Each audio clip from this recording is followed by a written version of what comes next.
Assalamualaikum warahmatullahi wabarakatuh. Ini kedua dari PSKK semester 3, nama saya Muhammad Rizal Jarim Kusuma. Kemudian perkenalkan, nama saya Supriyadi dari kelas PSKK. ya, kami berdua akan melaksanakan pemeriksaan mesin, ya, mulai dari pembersihan dan sebagainya. Langsung saja kami langsung. Assalamualaikum warahmatullahi wabarakatuh. Ini saya akan mempresentasikan tentang bagian radiator. Langkah pertama yang saya periksa yaitu dengan cara memeriksa air radiator. Nah, apakah di sini terjadi kebocoran atau tidak? Setelah tempat air radiator, selang radiator yang menuju ke radiator, air radiator itu menotos. Oke. Satu, langkah pertama kita memeriksa bagian air radiator. Di bagian air radiator apakah ada kebocoran atau tidak, bisa dideteksi, diperiksa secara manual. Jika terjadinya kebocoran, di sini pasti kelihatan. Nah, kalau di sini sudah posisi normal di bagian air radiator, kita melangkah ke selang radiator. Selang radiator yang menuju dari tempat air radiator menuju ke radiator. Apakah selang ini bocor atau tidak, bisa dicek secara manual. Nah, ini setelah saya cek posisi normal menuju ke radiator. Dan di bagian radiator juga bisa terjadi kebocoran dengan mungkin lama penggunaan atau karena kerak-kerak. Nah, lamanya penggunaan, bisa juga terjadi troubleshooting di bagian dinamo radiator atau di bagian kipas radiator. Di sini kita bisa mengecek kalau radiator terjadi kebocoran. Kita bisa mengecek menggunakan sabun colek dengan cara kita kasih air di bagian radiator, dikasih sabun colek. Nanti kalau terjadi kebocoran pasti terjadi gelembung-gelembung. Nah, itu langkah pertama.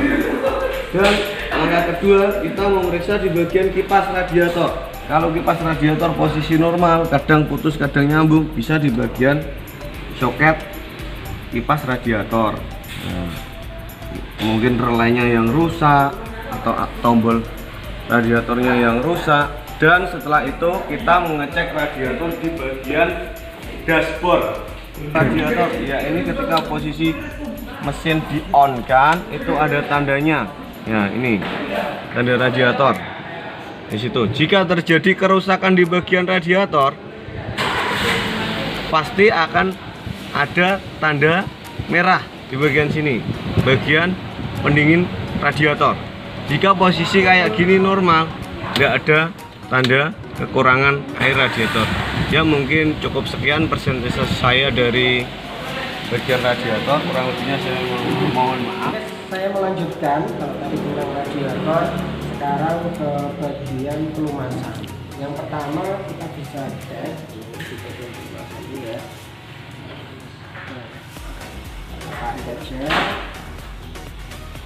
Nah, pelumasan bisa kita lihat dari posisi ujung ini.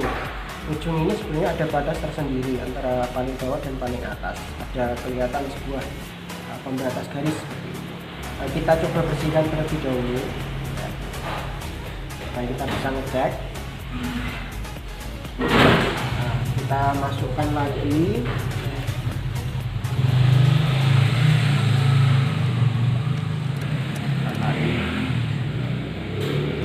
Nah, berdasarkan dari yang saya lihat, ini tidak masuk ke bagian atas garis, tapi masih berada di posisi normal di antara garis atas dan garis bawah. Artinya keadaan oli di sini masih bagus.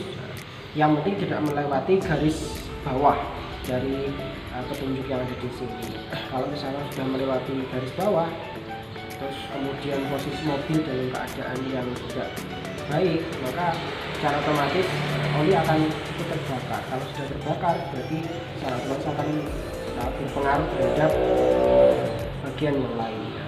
Kalau sudah, kita kembalikan.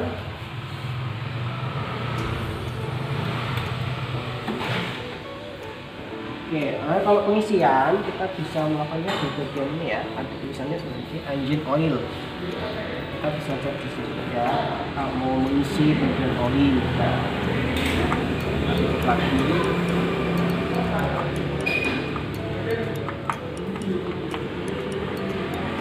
Nah, itu kalau terkait dengan pengemasan. Selanjutnya terkait dengan filter injektor sini ya.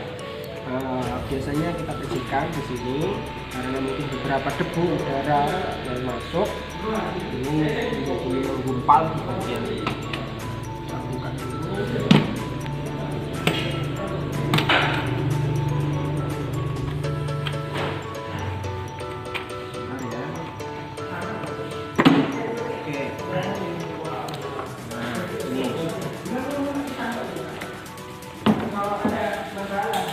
Nah, ini filternya. Nanti kalau filternya bisa kita bersihkan menggunakan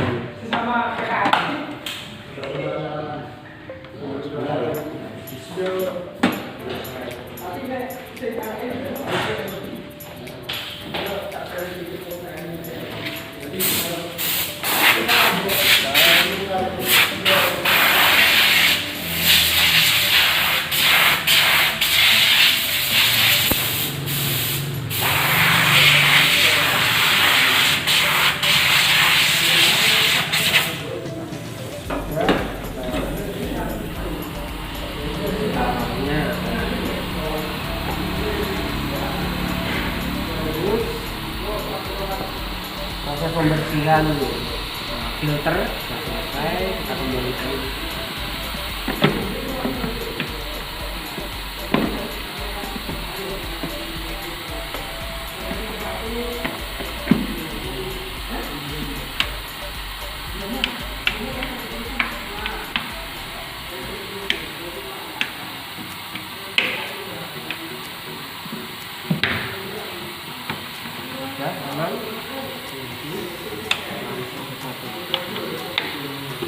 Nah, itu terkait dengan pembersihan filter filter injektor.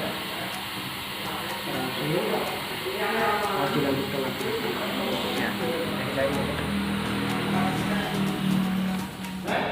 Di sini saya akan mempresentasikan bagian pengapian di mobil Xenia, yaitu kita mengecek koil terutama di bagian koil mobil Xenia.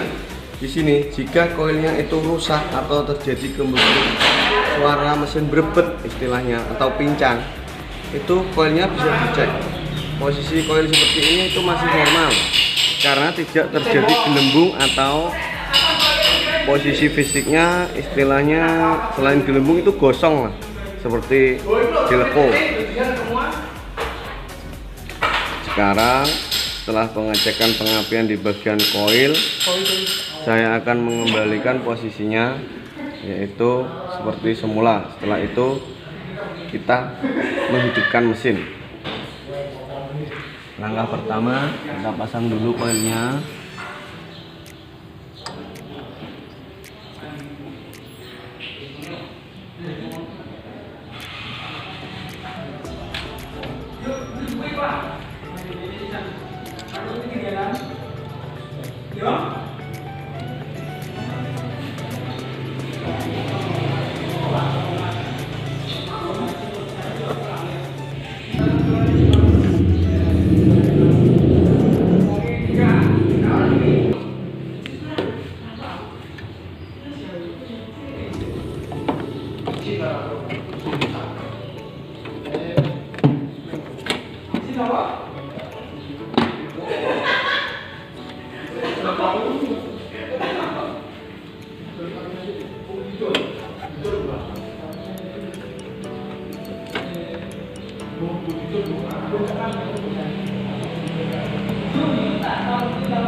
Hati-hati ketika memasang baut bagian filter, jangan sampai masuk ke dalam bagian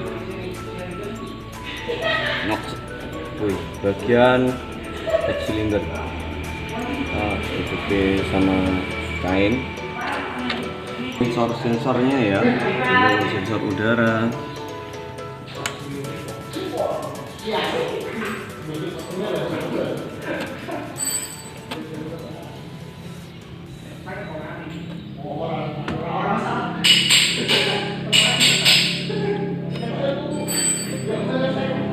bagian selang yang di bagian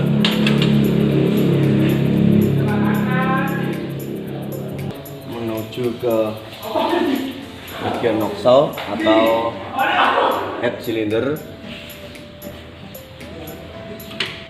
kita memasang filter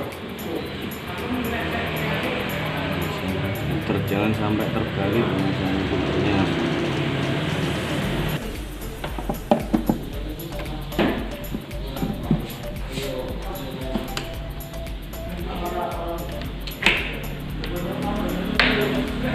Semua tadi di bagian pengapian, yaitu di bagian koil.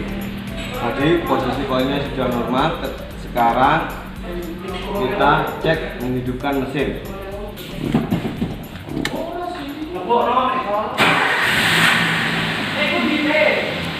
Ini dengarkan suara mesin. Jadi posisi mesinnya normal ya.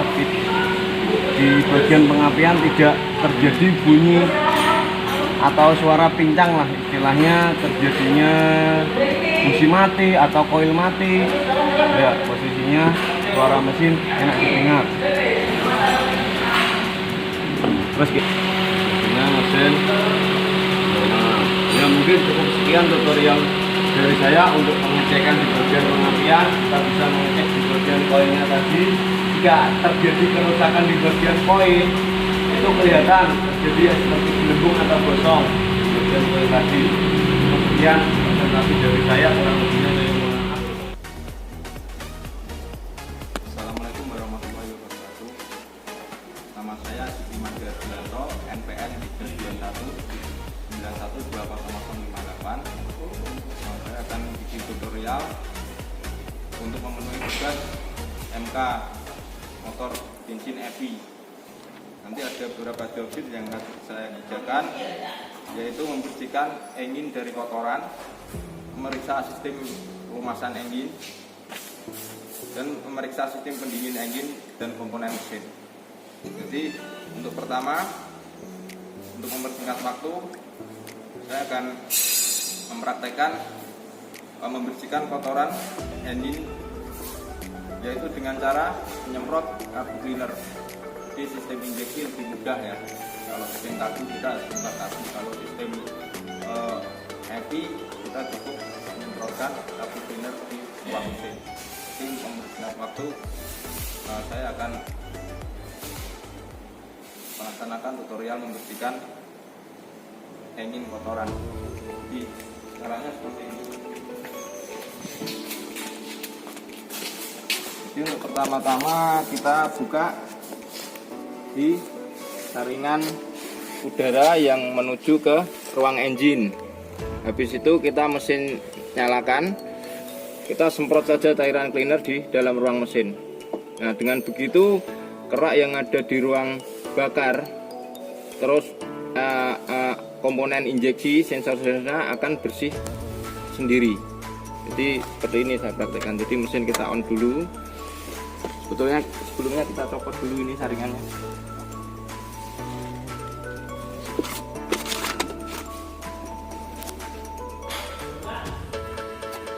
Nah, situ kita mesin kita nyalakan.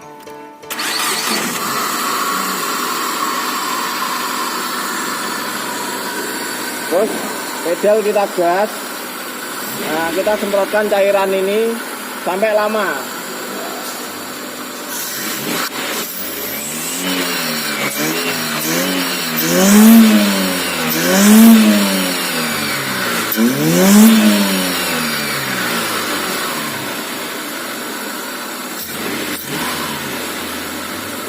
Jadi sangat mudah ya untuk membersihkan kotoran di dalam ruang bakar. Dan setelah itu kita membersihkan saringan ini. Saringannya itu kita membersihkan saringan ini, saringan menuju ruang bakar. Jadi saringan nanti bisa dicoplok, kita semprot pakai kompresor, di situ kita pasang lagi. Demikian tutorial untuk membersihkan kerak engine dalam ruang bakar. Nah, jadi kedua, mengontrol bagian pelumasan. Jadi memeriksa sistem pelumasan engine.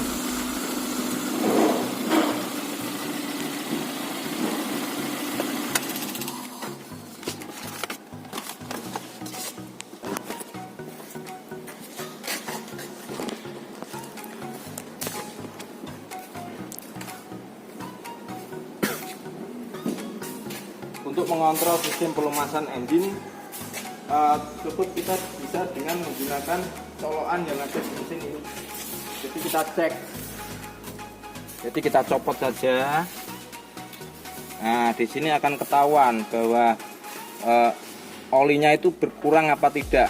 Jadi kalau normal, jadi antara titik ini sampai titik sini.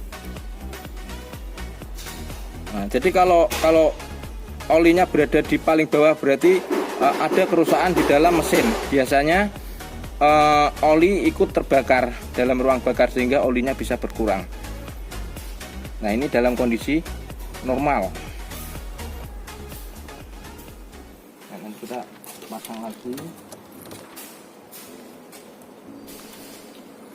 Terus untuk pengisian oli lewat sini. Nah, ini untuk ngecop oli.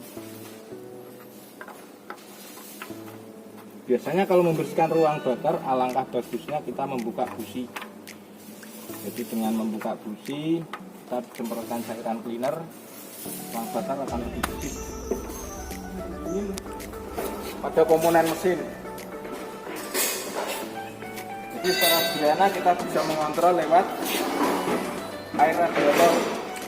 Jadi air radiator, apakah air radiator berkurang, sistem pendinginnya perpak yang ada di silinder kop bocor. Istilahnya kop itu akan molet sehingga air bisa masuk ke ruang bakar. Terus jika terjadi overheat, terjadi masalah dengan suhu, nah kita bisa memeriksa juga di kipas fan. Jadi kipas fan itu biasanya sekitar 96 derajat kipas fan itu sudah nyala. Apalagi kalau kipas fan rusak, nanti akan berakibat temperatur akan menjadi tinggi sehingga akan mengakibatkan kerusakan parah di mesin. Nah, demikian tutorial saya